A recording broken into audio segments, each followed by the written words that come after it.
Hari Om.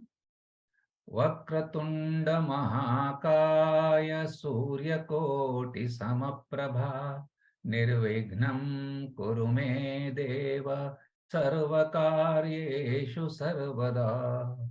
Shri Gurubhyo Namaha. Namaste friends. Welcome to session 144 of Bhagavadgita verse by verse. This will be the penultimate session of this great chapter 18, which we call Moksha Sannyasa Yoga. We'll take up verses 66 to 71 in this class for our study. Ms. Shreya Shetty is going to chant these verses at the end of the class. Now, before Dr. Hegdes gives the introduction to today's class, I invite Dr. Rekha Kumar to give us a brief recap of verses we studied in our last episode. Over to you, Rekha ma'am. Om Shri Gurubhyo Namaha. I will be recapping verses 61 to 65 of chapter 18, Moksha Sannyasa Yoga, which was covered in the last class. So in the 18th chapter, Karma Yoga is discussed by Krishna 3 times. Initially in verses 41 to 49, where he had emphasized Swadharma, where we do our work in respective setups, whether it's family, organization, environment, etc. We are aware of our responsibility, and we do that Swadharma in the form of worship to the Lord, where we give more and receive less. In verses 56 to 62, where we are currently, he speaks about the attitude of a karma yogi and how the lifestyle adopted should be according to one's swabhava, that is sattva, rajo, or tamo pradhana, or various combinations of these. So once a profession or career is chosen to serve society, our work or karma should be converted to karma yoga through Ishvara Arpana Bhava and Ishvara Prasada Buddhi. So what Swami Paramarthananda says is, do your work sincerely and accept the results cheerfully. So success in karma yoga and also in our spiritual growth, it depends on 2 things, our effort and Ishvara Anugraha, which are like the 2 wings of a bird, both of which are needed for the bird to fly. So how do we reap Ishvara Anugraha? By taking shelter or surrendering unto the Lord, Sharanagati, or Ishvara Bhakti. And Krishna highlights the attitude of devotion or Bhakti in these verses. In the next slide, we come to verse 61, which was covered, which was a continuation of the discourse on Karma Yoga, where the important phrase, Ishvara sarvabhutanam hriddeshe tishtati.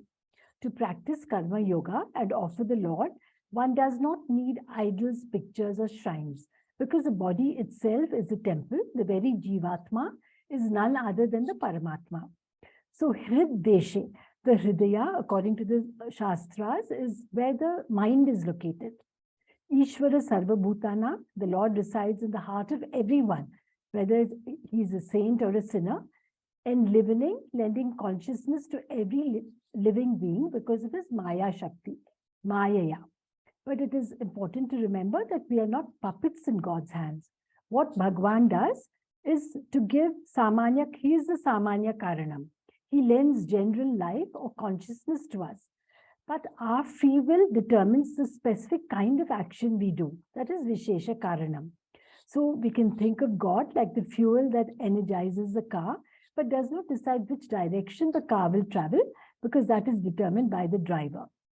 In the next slide, we have verse 62, where we learn that since the God is there in our own hearts, we can offer all our karmas to him and take his support, his grace in our spiritual progress. Tam eva sharanam gacha. The Lord alone has to give us chitta shuddhi through our karma, because he is a karma phaladata. We have learned that every karma can produce 2 types of punya, spiritual punyam that takes us forward, or material punyam that keeps us in samsara. So when we surrender with Shraddha and Bhakti, the Lord will take us to the destination of moksha, Shashvatam Sthanam Prapsyasi, through the steps of Chitta Shuddhi, Guru Prapti, Shravana, and Jnana Prapti. The indication of moksha is Param Shantihi, which is permanent peace, permanent security, equanimity. In the next slide, verse 63, we learned that Atma Jnanam is the greatest secret. So Lord Krishna had said in this verse, I have given you the rare teaching because I want to educate you. Guhyat guhyataram. So I'm giving you the secret which is not accessible to everyone. It is more secret than secret. Etat asheshena vimrisha. You must analyze whatever I have taught you, and then yatechasi tathakuru. Do as you like. So he tells Arjuna, you have intellect and brains. Make your own decisions. Be responsible for your sadhana and actions. But do not blame me if things go wrong. So we can take ourselves to be Arjuna here and learn that there is no uniform spiritual advice. Each one can do what they prefer, whether it's shravanam, karma, japa, etc. So we have to decide the appropriate course of action according to the need. In the next slide, we have verse 64, where Lord Krishna prepares to repeat his teaching of the greatest secret. So he keeps using this guhyatamam once again. So Swami Paramarthananda goes over this. Why does Krishna keep doing this over and over? And Krishna says he repeats this because he tells Arjuna, itosi me dridamiti. You are very, very dear to me. Also, I have compassion towards you and you have taken refuge in me. I therefore feel responsible for you. Tataha te hitam vakshami. I am telling you what is good for you. And what is that? Krishna is going to summarize the Gita once again. In the next slide, we have the wonderful 65th verse, where Lord Krishna summarizes Karma Yoga all over again. Manmana bhava mad bhakta, madhyaji mam namaskuru, mame vaishyasi satyam te pratijani priyosi me. In the next slide, we have the meaning. Manmana bhava, keep me in your mind always. Mad bhakta bhava, may you become my devotee, initially as a companion and then as your purushartha. Madhyaji bhava, may you worship me. Convert your regular activities into worship. Mam namaskuru, may you surrender unto me. And if you do this, mam eva ishyasi, you will reach the goal of life, which is me. Moksha, not directly, but through Jnana Yoga. Definitely, Satyam, it is eternally valid. Te pratijane, to you I promise, because Priya asimi, you are dear to me. I will never give you a false promise. So he tells Arjuna, start your religious life, initially with prayer and study of the scriptures, and then progressing from there upwards. Thank you. Hari Om. Thank you very much, Dr. Rekha. That was an excellent summary of the verses we studied in the last class. Sada Shiva Samarambham Shankaracharya Madhyamam Asmadacharya Paryantam Vande Guru Paramparam. Om. To recollect, it was about 2 years ago, on the 23rd of April 2021, that we started this very ambitious program of studying Bhagavad Gita verse by verse. At that time, we were in the peak of the COVID pandemic in this country. The second wave, the worst wave ever, was at its peak. India had a record of almost 400,000 new cases per day. And in this particular month that we started this class, it had more deaths in 1 month than in the last 5 months put together. At that time, if you check the statistics, 1 Indian died every minute in the month of April of last year. When we started this ambitious project, we had among our own colleagues and their families, members whom we lost, and we were not sure whether this program was going on. And today, as we look back from the opening teaching verse, that is the second verse, the 11th verse of the second chapter, today we come to the charama slōkā, that is the final teaching verse. We have a deep sense of gratefulness. What a wonderful opportunity it has been for all of us to be able to study the Bhagavad Gita verse by verse. And today we celebrate the conclusion or the charama slōkā, the concluding teaching verse after almost 2 years since we began. Just to recap, the opening verse or the opening teaching verse, which is the second, in the second chapter, the 11th verse, Shri Krishna says, self-ignorance is the cause of all human problems. and the only solution is self-knowledge. And that is how the Bhagavad Gita is a moksha shastra. To say the same thing in Sanskrit, atma ajñānam samsara karanam. Atma jñānam is moksha karanam. So moksha through jñānam is the answer. So Adi Shankara begins his commentary from this particular verse, from the 11th verse. And in the charama slōkā, he has given a very detailed commentary, which we will be studying in class today. I have a deep sense of gratefulness to each member of the Param Vedanta team, in particular Dr. Sundar, who has been instrumental in dividing each of these classes, allotting these to various of our speakers. And Dr. Sundar will be explaining to us the concluding charama slōkā of the Bhagavad Gita. Dr. Sundar, please. Hari Om, Shri Gurubhyo Namaha. Sarvadharmān parityajya mam ekam sharanam vraja aham tva sarva papebhyah mokshayishyami ma suchah.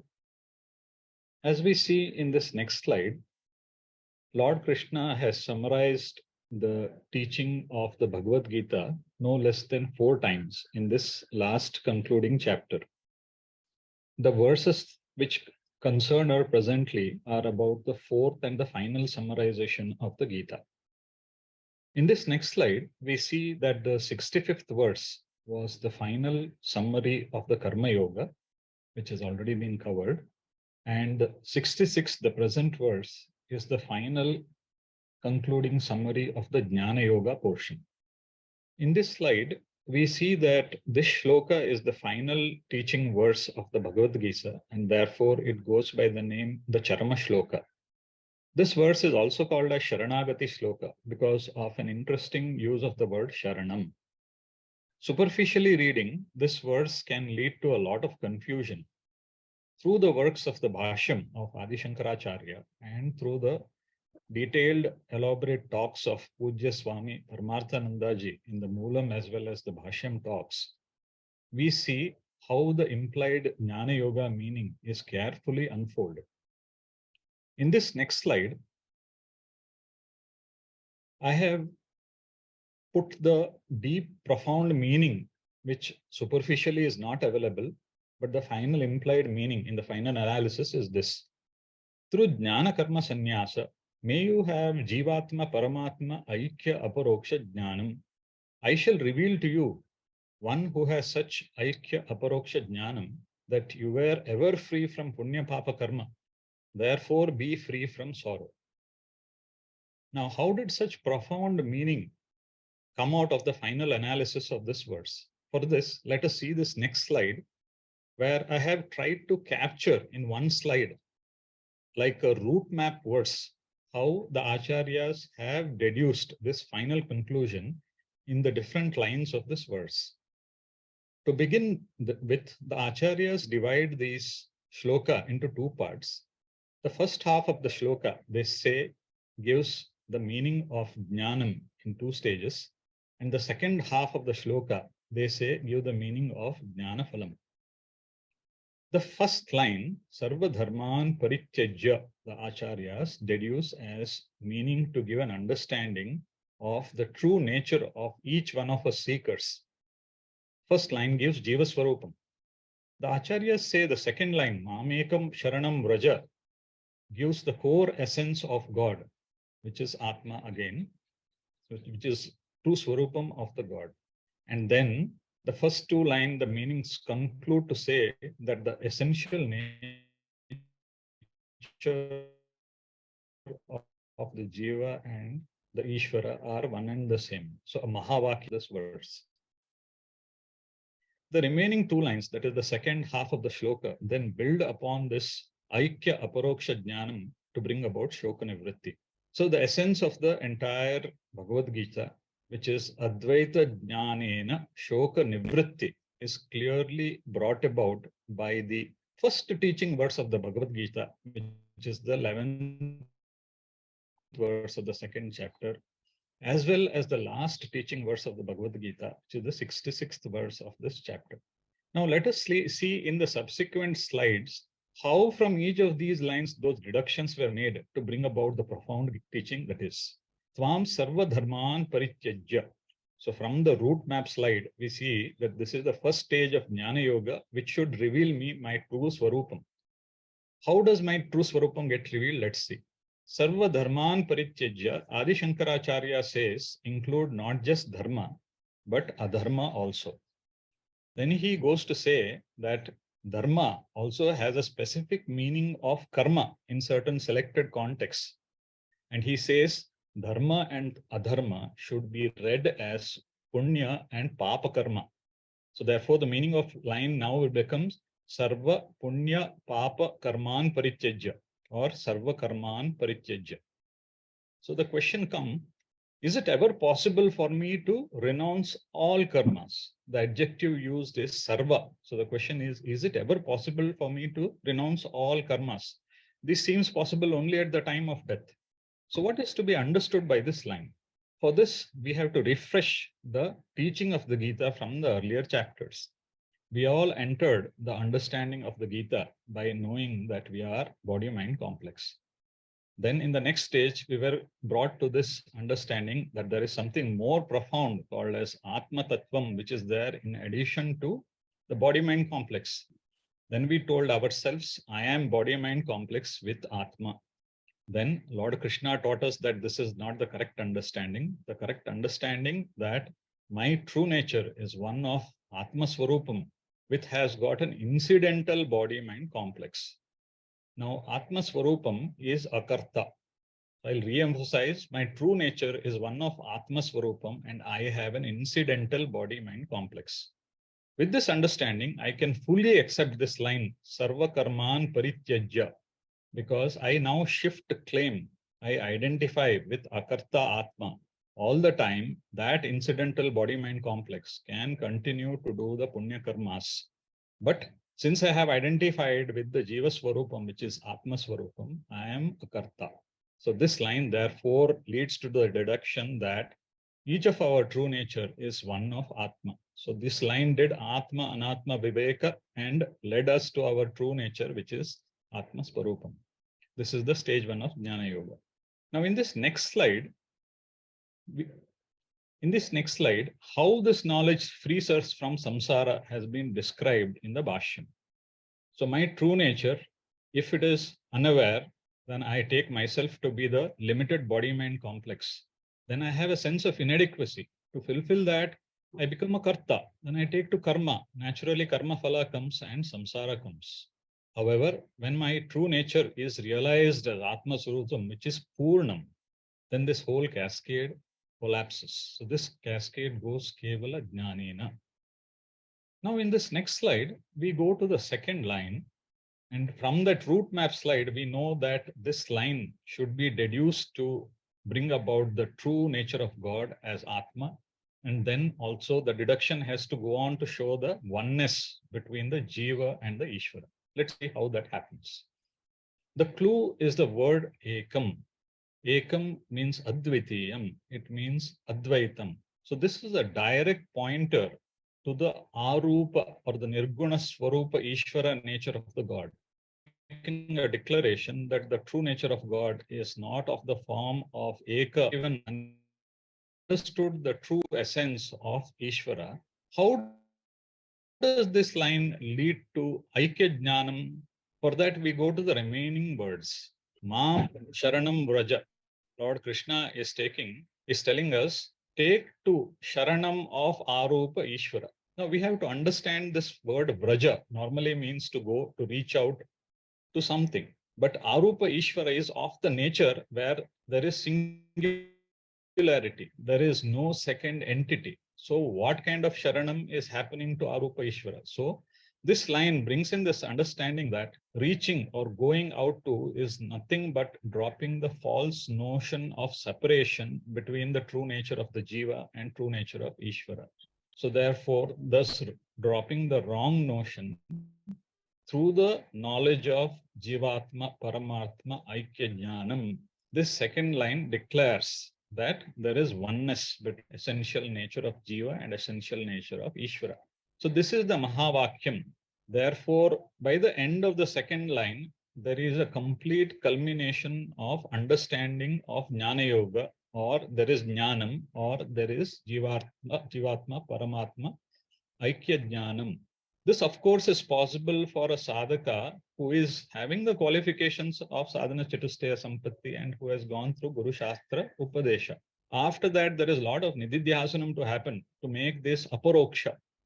Now, in this next slide, Lord Krishna assumes that each one of us have successfully reached that point where we have, through Shravana Manana Nididhyasanam, are having this kind of an aparoksha Aikya Jnanam between ourselves and God.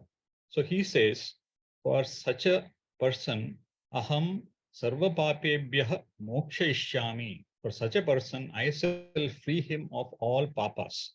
Here, in the Bhashyam, Adi Shankara mentions that we should include the punyas also, sarva punya papebhyah, because both of them are shackles which hold on us to the samsara.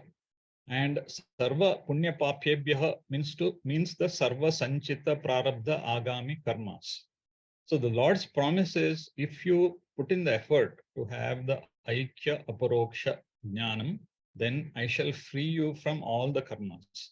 The word mokshayishyami is further explained in the Bhashyam to say that it is not as if Paramatma is going to separate us from the karmas physically. It is a mere revelation of my true nature, which has now come to me, and automatically all the karmas wither away.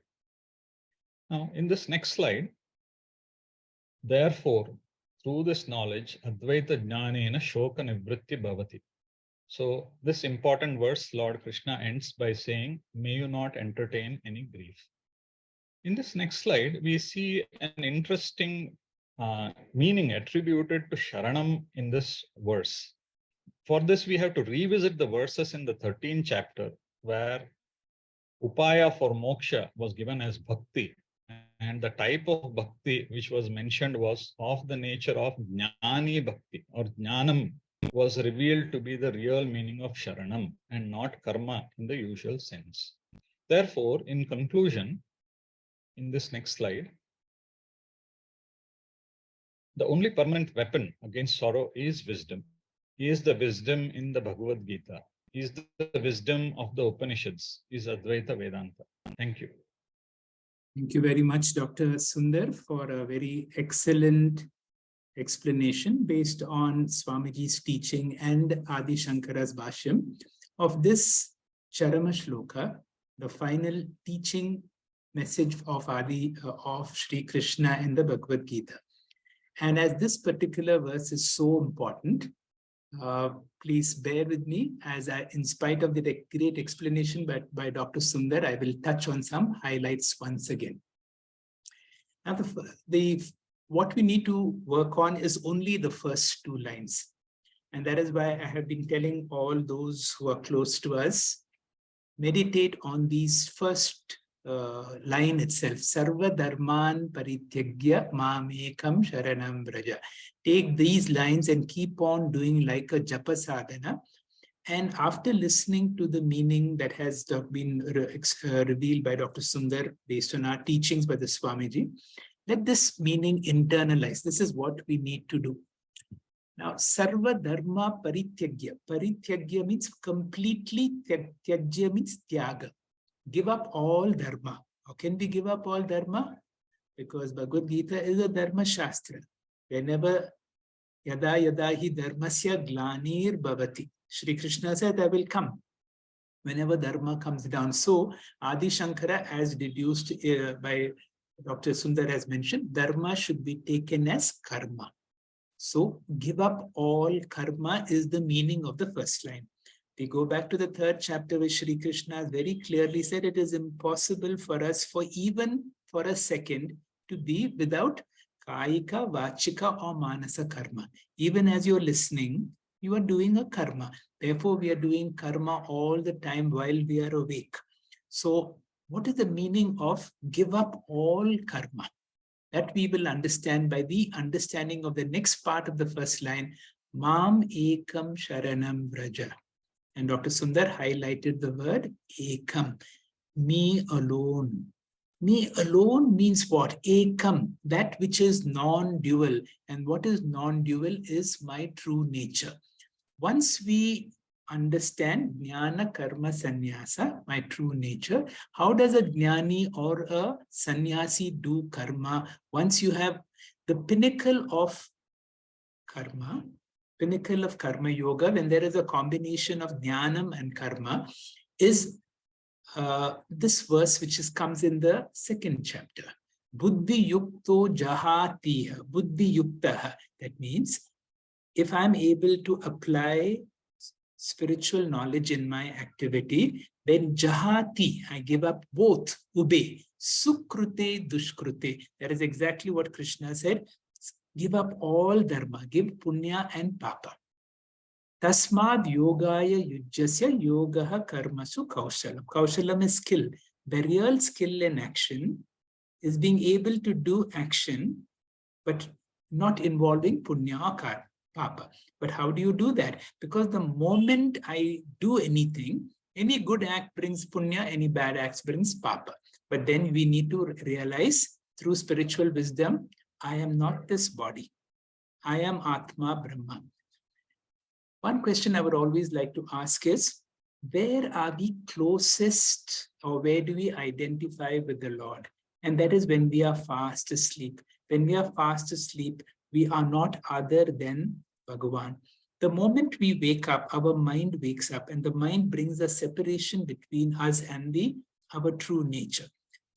Now, with spiritual wisdom, I know, although I see a distinction between me and others, I see myself as a limited body, but this is happening because of the interface of my mind. My mind is giving me a sense of limitation, although my real nature is Parabrahma, Paramatma. This understanding, that is the Mahavakya that has come in this verse, again as explained by Dr. Sundar, I am Atma, Brahma. Once I know my true nature, then what do? Then I allow my body, mind to do whatever it has to do as per its prarabdha, as per the karma. Every teacher knows her duties. Every doctor knows his duties. Every mother, parent knew what is their duties. And when I wake up in the morning and I suddenly realize I am this body and I know what is my schedules, I allow my body to do whatever it has to do, but I don't do anything. I'm only the facilitator. I allow things to happen. So sarva karma parityajya, because I am anchored into mam ekam sharanam vraja. I now know my true nature. Once this has become a nishtha, once I know my true nature and I don't do anything, I allow things to happen, the rest is in the hands of Lord Krishna. He says, I will close your bank account. I will close your karma account. All your punya and papa will be squared off. And moksha, you will see, is your true nature.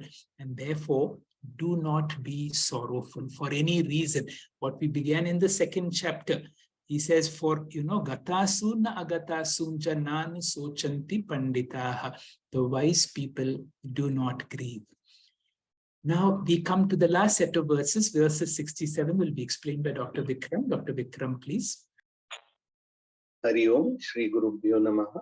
Having completed essential Gita teaching from verse 11 of chapter 2 till verse 66 of 18th chapter, in last verse, Bhagavan has proclaimed, Aham Tvam Mokshasyami, that is, I shall give you moksha.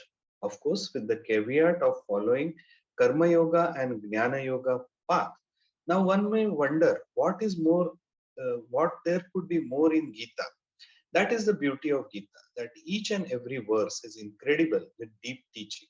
Sri Krishna must have imagined that there would be a set of people with superficial knowledge who, without understanding the deep meaning conveyed, would criticize Gita teaching. We see this in our day-to-day life, where some so-called intellectuals criticize Gita. In verse 67, Sri Krishna speaks about essential qualification of a Gita student and whom this knowledge should not be imparted. So in Tattva Bodha, next slide please. In Tattva Bodha, we have learned fourfold qualification, sadhana chatushtaya sampat, that is viveka or discrimination, vairagya or dispassion, mumuksha or intense desire for moksha, and shatka sampatti, that is sama, mind control, dhamma, sense control, uparama, performing duties and renouncing the action, titiksha, forbearance, shraddha, conviction in shastra and guru, and samadhana or contentment. In this verse, Sri Krishna presents these in different ways by stating who is not eligible for learning Gita. And if you don't have this following qualification, next slide. So tapas or discipline, bhakti, again reverence or devotion to God and Guru, sushrusha, intense desire for knowledge, anusuya, non-critical mind, which is receptive to Guru Upadesha, and Shravanam, Mananam, and Nididhyasanam. Next slide, please. Let's look at the verse, the 67th verse. Idam te na tapaskaya na bhaktaya kadachana na cha shushruseva vachyam na cha mam yoga abhyasuyanti. So let's look at the word by word meaning. Idam te tva vachyam. This teaching which I am giving to you, Arjuna, should not be given to the following group of people. Kadachan, at any time, atapaskaya, undisciplined individuals. Swamiji explains, undisciplined people who do not follow the religious and spiritual way of life. As per 17th chapter, essential way of life are 3 aharas, 3 types of yajna, 6 tapas, kayik, vachik, mansik, sattvic, rajasic, and tamasic. Next slide, please. Na abhaktaya, never give Gita teaching to a non-believer or nastika. They will only try to find faults and criticize. There is no point in arguing with such people regarding greatness of Gita. As we have learned, Gita itself, it is for the seeker with intense desire to seek knowledge. If there is no desire for this in this life, it has to happen in subsequent life. Vedanta study of following karma yoga and jnana yoga path is the only way towards moksha. Na shushrushev, a person who is not interested in Gita teaching or following spiritual path. In fact, if forced, these people will find ways to avoid it. Abhyasuyanti ma, one who criticizes me, the Lord. People who criticize Krishna for statements like, I will give you moksha, or I am the creator, or I am the destructor. Krishna does not worry about such individuals, as he believes at appropriate time they will come to Gita teaching. Next slide, please. Benefit from Gita is directly related to level of qualification. Greater the qualification, higher is the benefit. This holds true for all Vedantic, Vedapurva, or any religious activity. For example, if we look at the Falashruti of Ganapati Atharva Shirsha, which says, Idam Atharva Shirsham Ashishayana Dayam, Yo Adi Mohad Dasyati Sapapiyan Bhavati. Never give this teaching to unworthy student. One who gives will be regarded as a papi. Therefore, to summarize this verse, Krishna mentions 4 essential qualifications of discipline, bhakti, desire, and non-critical mind. Hari Om. Thank you, Dr. Vikram, for a nice explanation of this particular verse, where Shri Krishna now, having concluded this teaching, is giving a few advice to all of us. And one important advice is, now you have got this very special message, this great truth, this great secret. But I don't want you to keep it to yourself. I want you to share it with others. And if you share it with others, you are doing my job, and you will be very dear to me. You will hear subsequent speakers telling the importance of being able to teach what you have learned to others. But at the same time, Shri Krishna knows, don't give it to people who are not deserving, who are not interested, who are not having those basic qualifications, who may be very critical. So give it to those whom you think would be of value. And that is what Dr. Vikram has explained. The next verse will be explained to us by Amitabh. Amitabh, please. Om Shri Gurubhyo Namaha. So as we saw, by verse 18.66, Lord Krishna completes the main teachings of Bhagavad Gita.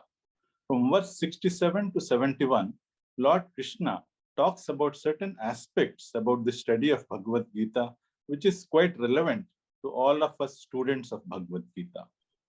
In the previous verse, Lord Krishna teaches about the 4 qualifications required to study Bhagavad Gita: tapas or discipline, bhakti or reverence, shushrusha or deep interest, and anushuya or a non-critical mind. Now, moving to the next slide, sir. In verse 68, Lord Krishna glorifies those who teach and listen Bhagavad Gita teachings. According to Lord Krishna, there are 3 kinds of people. These 3 kinds of people are extremely dear to Lord Krishna. The first is anyone who teaches Bhagavad Gita is extremely dear to the Lord. Number 2, anyone who is a student of Bhagavad Gita is also very dear to the Lord. And number 3, even a casual listener of Bhagavad Gita teachings is dear to Lord Krishna. But Lord Krishna makes it very clear that among the 3, the dearest is the one who teaches Bhagavad Gita, because he or she is assisting God in the preservation and propagation of Vedic wisdom. All of us, as students of Bhagavad Gita, can take a lot of inspiration from this and doubly commit ourselves to the study of Bhagavad Gita. Next slide, sir. Next, Lord Krishna refers to the teachings of Bhagavad Gita as a supreme secret. Lord Krishna uses this technique very often in different parts of Bhagavad Gita. Do you know why? This is a technique, a marketing technique, because the moment you call something as a secret, people's ears get perked up and they want to listen what it is all about. Next, Lord Krishna advises how Bhagavad Gita must be taught. With what attitude must it be taught? Bhagavad Gita must be taught with an attitude of reverence. This is especially very important advice to acharyas of Bhagavad Gita, because sometimes, as we all know, knowledge leads to arrogance. So Lord Krishna alerts us that one must avoid arrogance and teach Bhagavad Gita with a very reverential attitude. Lastly, Lord Krishna talks about the outcome. What happens to the person who shares the knowledge of Bhagavad Gita? He or she will definitely be liberated and become one with God and attain Jivan Mukthi and Videha Mukthi. Hari Om Shri Gurubhyo Namaha. Thank you very much, Amitabh, for giving us a nice explanation of another important verse. And this important verse tells us whom Shri Krishna loves the most. Shri Krishna is very happy if we are able to teach the Gita to other people. And therefore, Param Vedanta was a great opportunity for each one of us. For each one of us, not only to be students of the Bhagavad Gita, but what we did was, once you have understood these verses from Swamiji, to be able to, in a crisp and in a limited time manner, to be able to share our understanding with others. And this is what all of us who are able to listen to this message, I would like to do it in our own way. If you have been impressed by one verse, one chapter of the Bhagavad Gita, let us make it our effort in our own way to be able to share this with others. Because whenever you try to explain one verse, you will see how much of an understanding you should have in order to be able to explain that verse. And in the process of explaining, you will see the greatness of that particular verse, and your understanding of that verse becomes very profound. Those of us who have been able to get a particular verse to share certainly would feel that verse is perhaps one of the greatest verses of the Bhagavad Gita, because you would have invested so much time on that verse, you would have meditated on this verse, and therefore the importance of being able to teach the verse. Of course, we have to go according to traditional teachings. We have to be ensure that we are giving the right message. And that is one of the important responsibilities that we take whenever we are sharing our teaching or sharing this with others, that we do not propagate a wrong message, but we give the message as it has been given to us by our teachers. The next verse, verse 69, will be explained to us by Vani Bhaskar. Vani, please. Hari Om, Shri Gurubhyo Namaha. The 69th verse goes like this. Nacha tasman manushyeshu kaschin me priyakruttamaha bhavita nacha me tasma anya priyataro bhuvi. So here Krishna says, moreover, there is no one among the people who does a dearer service to me than him, nor will there be another one on earth who does a dearer service to me than him. Let us go to the word meanings. Cha is moreover. Manushyeshu is among the people. Na kaschit, there is no one. Priyakruttamama, one who does a dearer service to me. Tasmat, than him. Nacha bhavita, nor will there be. Anya bhuvi, another person on earth. Priyataraha, one who does dearer service to me. Me tasmat, than him. So in this verse, Krishna places a Gita teacher or Acharya as the greatest and dearest person. Bhagavan says, those who share this knowledge or teaches this knowledge is very dear to me. First of all, to teach this knowledge, we have to learn, follow, and get totally established in this knowledge. Then only we can teach this. The first line says, Nacha tasman manushyeshu kaschin me priyakruttamaha. Bhagavan says, among all human beings, whoever preaches Gita or shares Gita wisdom with other people is the dearest person to me. Why? Because Krishna says, he is doing the dearest work of mine. There is nobody who has done more dearer work of mine than those who share this knowledge. Many times people do not appreciate the importance of knowledge, importance of Gita, importance of the words of Bhagavan himself. We do not listen, we do not contemplate, we take it for granted. But it is very, very important to know that this knowledge alone releases us from the bondage of samsara. Pujya Gurudev Swami Chinmayananda, throughout his life, traveled the length and breadth of our country and all over the world to share this knowledge, wonderful knowledge with everyone. And by his grace alone, we are all here studying and sharing this wonderful knowledge. Pujya Gurudev used to say, whatever we learn and benefit from scriptures, we should share it with others. Therefore, he started various groups like study groups, Devi groups, Bala Vihar, where like-minded people meet and study our scriptures and help spread this knowledge. Through this learning, we can transform ourselves and society also, because what raises the standard of society is a spiritual understanding which transforms the personality of every member of the society. Swami Paramathma says, among various avatar karmas of Bhagavan, the dearest job for the Lord is perpetuation of this Vedic tradition, because perpetuation of this teaching alone is the propagation of dharma, harmony, and peace. Bhavita nachame tasmat anya priyataro bhuvi. Krishna says, not only he is dearest, he says in the future also there will be no one dearer to him than a Gita Acharya. Sharing this knowledge is one of the Panchamahayagnas. It is the Brahma Yagna. In Taittiriya Upanishad, the Swadhyaya Prashansa of Shikshavalli portion emphasizes on the study and sharing of this knowledge. These two are very important duties of a human being. Now, only then this knowledge is perpetuated. It says, do all your duties, do not neglect. But with your duty, you have to do Swadhyaya. Swadhyaya is compulsory, that is studying and sharing this wonderful knowledge. It says, Rutancha Swadhyaya Pravachanacha, Satyancha Swadhyaya. So different activities, but with all the activities, please do this Swadhyaya. So the gist of this verse is, Lord Krishna loves that person who studies and spread this wisdom of Gita the most. Hari Om, Shri Gurubhyo Namaha.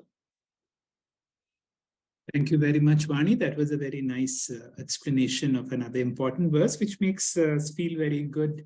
We are so blessed and so blessed to hear these words from Lord Krishna.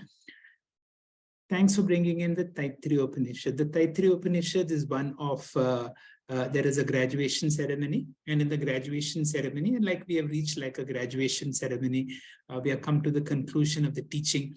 And when the students are going, the teacher gives a very clear instructions to all the teachers. Do your scriptural studies every day. Swadhyaya. Swadhyaya should be done every day. And the teacher immediately says, Swadhyaya pravachanecha, Swadhyaya pravachanecha, Swadhyaya pravachanecha. This goes on and on. Study and teach. Study and teach. Study and teach. So Krishna and the Vedas, the Upanishads, give a lot of importance that it is when you teach, the understanding of these profound verses become real. And that has been a great opportunity for us in Param Vedanta. We come to the last two verses, and that will be explained to us by Nilima. Nilima, please. Atyeshate cha imam dharmyam sambadamavayoho jnana yajnena tenaham istasyamiti me mati.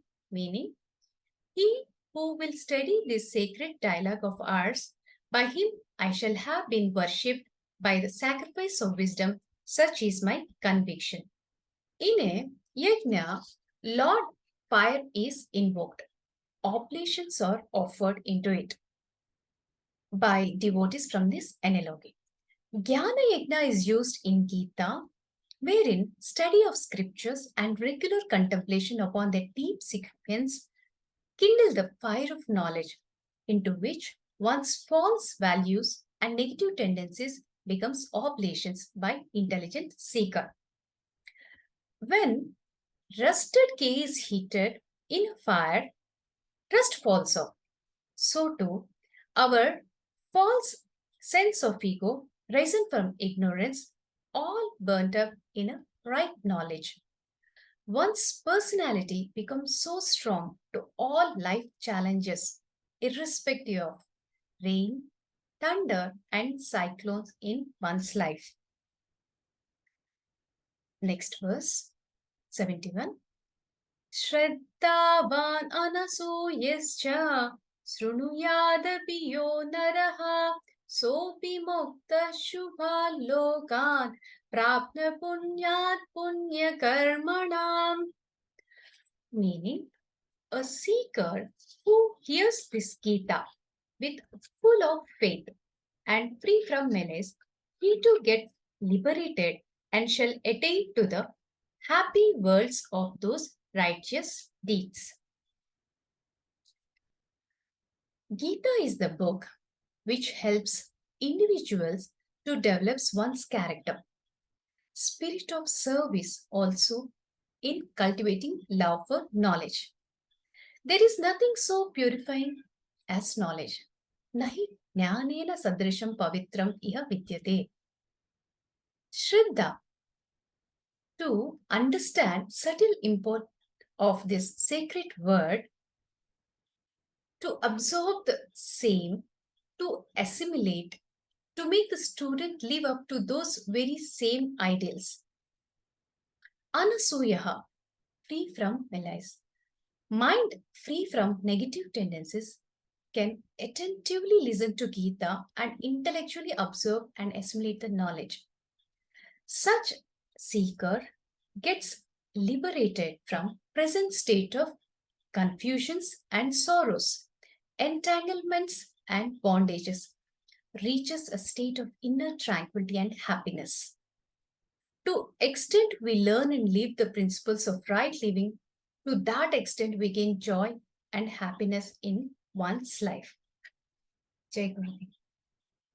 Thank you very much, Nilima, for your explanation of these two verses, verses 70 and 71, where Sri Krishna is concluding the importance of studying the Bhagavad Gita. Even if you listen to this teaching, even if you are a casual listener, if you are able to listen to this teaching, you will attain to Svarga, you will attain to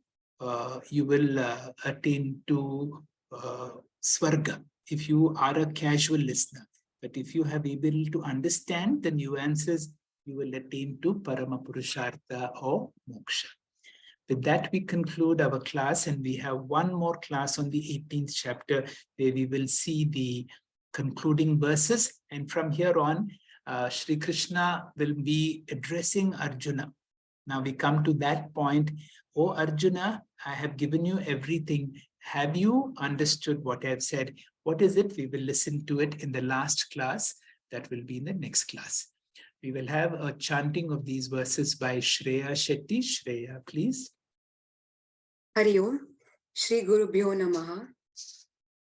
Sarvadharmān parityajya, mamekam sharanam vraja, aham tva sarva papebhyaha, mokshayishyami ma shuchaha. Idam te na tapaskaya, na bhaktaya kadachana, na cha shushrusave vacham, na cha mam yobhyasuyati. Ya imam paramam guhyam, madbhakteshvabhidhasyati, bhaktim mahi param kritva, mame vaishatya samshayaha. Na cha tasman manushyeshu, kaschin me priyakritamaha, bhavita na cha me tasmat, anya priyataro bhuvi. Adhyeshate chaya imam, dharmyam samvadamavayo, jnana yagnena tenaham, ishtasyamiti me matihi. Shraddhavananasuyascha, shunuyadapi yo naraha, sopi mukta shubhan lokan, prapnuyat punya karmana. Hari Om, Shri Gurubhyo Namaha. Hari Om. Thank you, Shreya, for an immaculate and divine chanting. Thank you all speakers for a wonderful class. Thank you friends for your active participation. On Monday, 24th April, let us log in for a session 56 of Disha for the discovery of inner strength and happiness at 6:45 p.m. In this episode of Disha, we will take up chapter 13, that is Kshetra Kshetrajna Vibhaga Yoga, for our study. With this, let us conclude today's session with our usual Shanti mantra. Om Purnamada Purnamidam Purnat Purnamudachyate Purnasya Purnamadaya Purnameva Vashishyate. Om Shanti Shanti Shanti. Hari Om. Shri Gurubhyo Namaha. Shri Hari Om.